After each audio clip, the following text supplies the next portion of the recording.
Hey, how you doing? Welcome to another reaction to another T5G video. That's right. And this is 21 games that reward you for sucking. All right. So, there's a lot. I wish every game rewarded me for sucking, and then I'll be playing them all. I'm bad. Anyway, so it's been a little while since I watched a T5G video. I mean, I just posted one up not too long ago, but that one I recorded like 2 or 3 weeks ago. So I don't even know why I'm posting this one. I don't know. Anyway, so let's get to it. I like these videos. Is there other channels that are like this? I think I asked before, and someone said like Captain Sparkle Pants or something like that. What was it, like Captain Excellent or something? So maybe I should watch those because I like these little like Easter egg videos or little like things you might not have known about games. They're fun. Anyway, let's check this out, baby. Let's go. 3, 2, 1. Link in the description. Play. One of Metal Gear Solid's most famous missions has you being interrogated by Ocelot. Now, I say that, yes, but in reality, this is actually a torture room, and you have to button mash your way out just to survive. For those who make it through, you'll be given a bandana that enables infinite ammo, a pretty good perk, but what about those who suck? Well, if you just give up without trying, you're rewarded with stealth camo, granting invisibility for the rest of the game. Although most of us prefer fighting, and that's where... I didn't know that, actually. I think when I played it, I did well. I don't know if I succeeded enough to get infinite ammo, though. I don't remember that. I think I failed eventually. So what the fuck happens in that? Whatever. Comes into play. Now, don't worry if you suck at boxing. For anyone who loses 100 fights in a row, not only is that impressively bad, but you'll get an exclusive helmet that makes you invincible. Being terrible at games can be so rewarding. Dude, this game was great. I remember finishing it really quick, though. I mean, I beat it probably in only a few hours, probably. Like, I didn't have too much of an issue later on. Another it's a great game, though. I would actually really like to play that game again. I might have to load up my Wii. If you've played this, then you definitely remember the dinosaur level. These guys are straight up hunting you down, and for anyone who's bad at the stage, they'll easily catch up and destroy you. But for those who are... I played this. I don't remember this. Absolutely awful. I must not have finished it as a kid. Well, there's a chance to run into the tiny pterodactyl that should end the game instantly. However, what? This little guy takes you to a secret level instead. You can literally only find this by sucking at the game, and it is full of so many bonus items. Then again, Crash Bandicoot is known for being difficult, but when it comes to Doom 2016... Yeah, buddy. Oh, I'm trying to guess which one this is. I don't suck at this game, so I wouldn't know. It's just about kicking back and slaying demons. So I will absolutely judge you for being terrible, especially those... Oh, dude, don't even get me started with that gameplay. Whoa, who fucking did that again? Was that Destructoid or fucking... not Destruct... Polygon, Kotaku? Who fucking had that gameplay? Oh my god. I've never felt more... Not embarrassment, but anger watching someone's fucking gameplay. It really annoyed me. If someone watched... The reason why I hate seeing gameplay like that, because I know there's going to be some fucking idiot out there that watches gameplay like that and goes, oh, this game looks like shit, because someone's playing it like a fucking moron. Like, I bet someone didn't play Cuphead because of that fucking one, like, I couldn't finish the tutorial.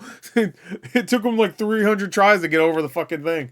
See a giant pit of lava and somehow fall into it. Now on the is it going to be just the Terminator thumbs up? up? The developers made an exclusive cutscene just for the noobs. Yeah. It's, yep. Nice try. That was it? You died, but at least you got a nice... Okay, alright, so I've seen that before. Terminator reference on the way down. I guess it's a reward, sure. Alright, fine. The rewards you can be found in Borderlands 2. Everyone knows you shouldn't trust Handsome Jack, yet when you get this secret message from him, the objective's pretty simple. He straight up tells you that you'll be... You'll pay your keys, right, so... Wuss out. Okay, I was trying to read, and you will get nothing. Your choice. Become rich if you go to Lover's Leap and jump off. You just died. Decide to take his advice. You'll find a marauder already there who was told the same thing. I'm gonna be rich. The game is now basically telling you, hey, don't jump. Look what just happened to that guy. What happened? You didn't see it. Much any smart player. He could be down there rich. Walk away at this point, but any noob who takes the leap of faith is in for a massive reward.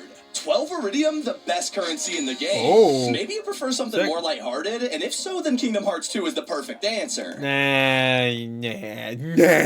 I only play manly games. Do not be fooled, though. Just because Goofy is walking around doesn't mean it's easy. This game can get super hard at times, especially when it comes to the boss battles. And yeah, while you might get your ass kicked over and over again, there is a benefit to sucking. Yeah, Sephiroth, right? Just click I won't give up, and you'll summon King Mickey to take over the fight. What? God! It's ridiculously powerful and damages bosses way more than Sora. In fact, it's one of the only ways to play as Mickey Mouse in a game about Disney. You just gotta be bad at it. But what if you're straight up dumb instead? Now, in the Fallout games, you get to choose your character's traits. Howard, maybe you want to be strong or have a ton of charisma. I want to have a small dick. I'm so tired of carrying this giant one around. Characteristic barely anyone touches. Why do you fucking watch this?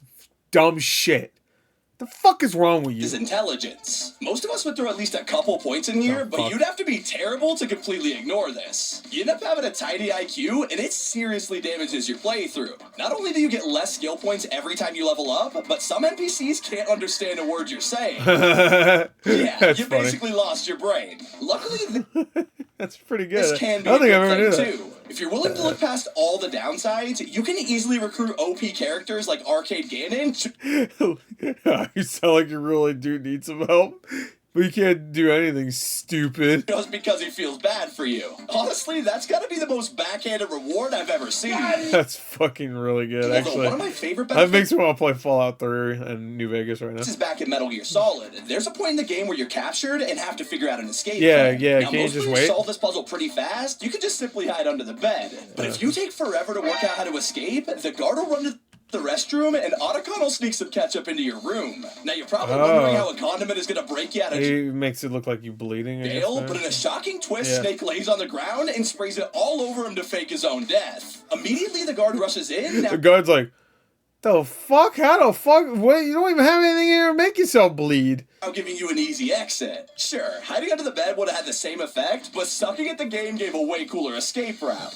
Now, I have no idea who is this bad at Crash Bandicoot 2, but in the first level, they make it as easy as possible to learn the game. And this includes the location of the main crystals that are basically right in front of you. If you somehow miss 3 of these, the developers will be so shocked that they'll hand you a passive-aggressive trophy. And that's not the only forget it repeatedly. Platformer to take pity on. Okay, that's funny. In Super Mario 3D World, if you're struggling real bad and get 5 deaths in a row. This game does get a little challenging sometimes. Oh, the devs will actually help you out. A white version of the Tanuki suit spawns for Mario, and this thing is seriously overpowered. White is right. You become entirely invincible for the rest of the level, letting you complete it with ease just for being horrible at the game. Hell yeah, bro. LA Noire, I've never seen that before. I guess I'm good. The whole point is for you to become the greatest if you're not horrible, that means you're good. Detective in Los Angeles. There's no in between. You solve so many crimes that you get promoted through the ranks quickly, but what if you straight up suck at your job and... What does it do again? I'm trying to, because I fucking sucked at some of the investigations. Mainly the fucking don't crash into things or you'll like get like points deducted and shit. I remember like I would shoot people like during, I want to say during some of the shootouts you can't shoot NPCs or something like that at times or whatever. And of course I got some of the intuition things wrong because like even though it was cool to see like these like faces represented pretty well, the acting was so bad at times. It would be like, I don't know what's going on, officer. And then I'll look around. I'm like, well, they're definitely lying. And it was like, oh, you should hit doubt. Like, what do you mean doubt? They were like, what the fuck? By hitting innocents, destroying property, and just being an all-out criminal, you'll get penalties. Fuck that. If you find almost $50,000, all right, so this is it. Okay. You'll be labeled a public menace and even rewarded with an achievement. Oh. Although the last place I'd expect to be rewarded. I mean, to be fair, I played it on Xbox, so I would have gotten an achievement instead. For sucking is inside of Dark Souls. Getting destroyed is the whole point of the game. They almost never help you out. Yeah, well, that's unless you're fighting the pursuers in Dark Souls 2. If you lose enough in Dark Souls 2, don't they just disappear like some of the enemies? Like if you die enough, they'll just like disappear, right? Or something like that? Was that in Dark Souls 2? I remember.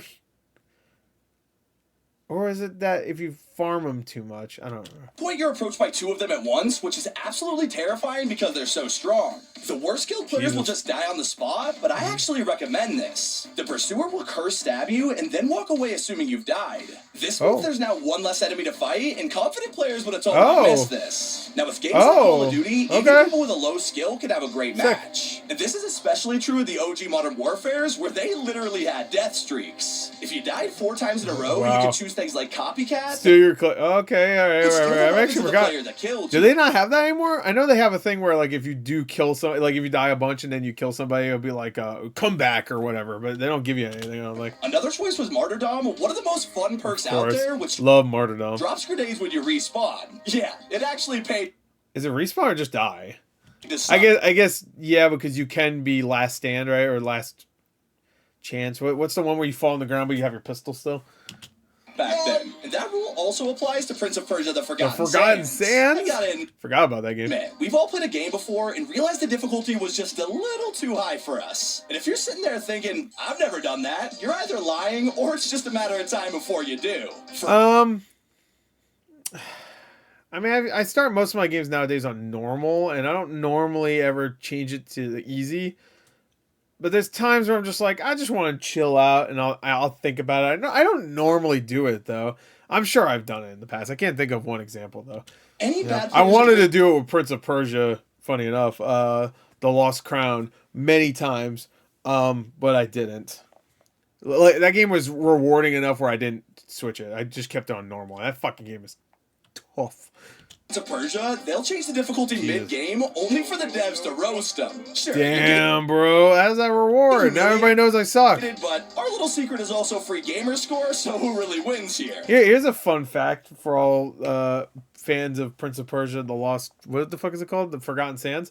It's not about the game. It's about a certain YouTuber, Darkside Phil. Actually, so sorry, I lied to you. During Darkside Phil's playthrough for that game, he drops the N-word. So I'll throw it out there.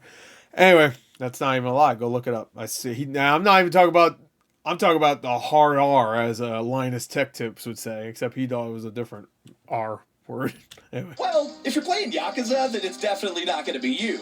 During one of the bar fights, you have to hit QuickTime events, otherwise you'll begin to lose. Now, most of us would obviously want to avoid this, but if you suck, you've got no choice, you're probably going to miss them. Except in this fight, getting defeated isn't all that bad. Oh no! Oh god damn! Sorry for the full force blow. Is this a full force Arena's attack? Alright. Now, earning an achievement is one thing, but in Super Mario Bros. Wii, you know you're bad when Luigi becomes the star. Damn. Usually my man's just the sidekick, but for anyone who fails a level god damn, alright, well, you ain't fucking roast him, bro. Over and over again, a green block will suddenly appear. This is the super guide, and by hitting it, you'll turn into Luigi, who straight up completes the entire level for you. Well, doesn't that make him awesome, though? Because he could just complete it like it's nothing? This family-friendly game is Devil May Cry 3, and as I the entire level for you. A less family-friendly game is Devil May Cry. I thought he said our next family-friendly game. I'm like, what? Cry 3. This party's getting crazy. Let's rock. And as a hack and slash, there are plenty of enemies you can take out. What a Although good if game. you're terrible and neither hack or slash, I'm terrible you'll find yourself dying a lot. Yeah. Fail 3 times in a row, and the devs will offer you easy mode just to put you out of your misery. There's even an option. I'm not gonna lie, I definitely put it on easy mode when I was a kid, and it was pretty easy. I remember after that, and I had a way more fun time playing that game. To make combos simple, allow you to pull off some of the hardest moves. It wasn't so early in the game though. I do remember like, I don't remember it like unlocking, but I do remember having easy mode at one point. Making it much easier. Obviously. I don't even know how to feel about this one. Another great game is some of the hardest moves with a single button. Yeah, I want to say Devil May Cry 5 has this also. I don't even know how to feel about this one. Another great game is... It makes the game more fun, that's for sure. I did end up playing that game on normal, though, later on, or something. Or at least I played most of it on normal, and then I went on easy. I remember going to easy mode, and it was much easier. Cave story, and there's a character named Professor Booster who you can save later in the campaign. Okay. Except instead of rescuing him, he hands you an unfinished jetpack for your efforts, and then just gives up and dies. But for any players who somehow ignored him and just carried on with their day, Professor Booster survives and hands you a completed jetpack later in the game. Now this lets you access a hidden level, fight a secret boss, and even get one of the best endings out there. Come on, this one just isn't fair. Okay, so what the fuck? Doesn't mean you're the worst player, but in South Park Rally, if you play the Thanksgiving level, ooh, this game's terrible, and somehow get 0 turkeys, you're gonna get roasted for it. Now, well, the only reward this game would give you from sucking is if it just turned the game off. I don't know how you do this unless your controller died or you went AFK, but by losing the round, you'll unlock Starvin' Marvin along with his car. A secret character. I forgot about Starvin' Marvin. That's so fucked up. Character I forgot about the Starvin' Marvin. You got 0 turkeys. Yeah, makes total sense. The fuck is it? Wait, why game? What? And over in Alundra, there's a statue you can. Oh, Alundra, yo! Did they ever re-release Alundra on like Switch, like a double pack or something? Because isn't there 2 of them? I always wanted to play Alundra. 2, and he only responds to the worst players out there. By dying over 20 times in your playthrough, not only are you terrible, but you'll be able to get a secret item from the king's statue. He'll hand over a legendary sword, and I am not joking when I say this pretty much one-shots every enemy out there. Sick. And those were games that rewarded. Hell yeah, bro! Wait, hold on, what? That was only 20 games. And I am not joking when I say this pretty much one-shots every enemy out there. And those were games that reward.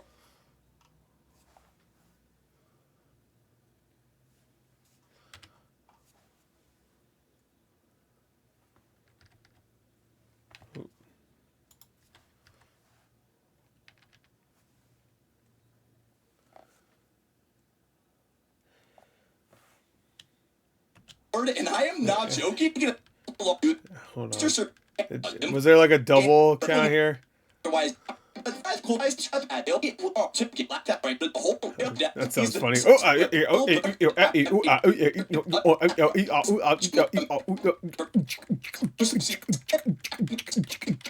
Infinite ammo. Anyway, that was fun. Some stuff I didn't know about at all. I mean, a lot of like the game calls you shitty and just gives you easy mode, or game gives you achievement because you suck. I guess that's technically a reward, I guess. Anyway, that was fun. That was good. There you go. That's it. Hope you enjoyed. Next time, we'll see you guys later. Goodbye.